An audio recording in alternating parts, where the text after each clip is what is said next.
যাবার কালে আসলাম একা। গানের ফেরিওয়ালা তিনি, কারো কাছে গুরু। ঝাঁকড়া চুল দুলিয়ে গিটার হাতে গান গাওয়া তিনি এক রকস্টার, নগর বাউল জেমস।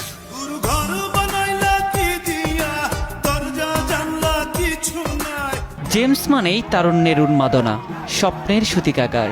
আজকের দিনেই নওগাঁয় তার জন্ম, তবে বেড়ে উঠেছেন চট্টগ্রামে।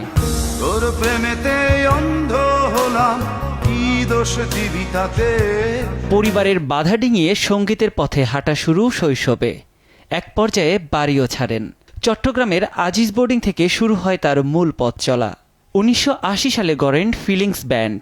সেখান থেকে প্রথম অ্যালবাম স্টেশন রোড আসে 1987-তে। 88-তে প্রকাশিত অনন্য অ্যালবাম দিয়ে পান জনপ্রিয়তা। পরের ইতিহাস গানপ্রেমী সবারই জানা।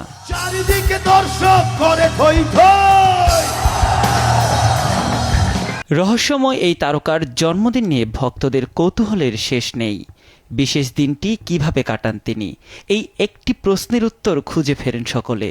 পৃথিবীতে আগমনের এই দিনে আত্মীয় স্বজন ও কাছের মানুষদের সঙ্গে ফ্যামিলি টাইম কাটান নগর বাউল। পৃথিবীটা মানুষেরই, দুই দিনেরই এক জেল।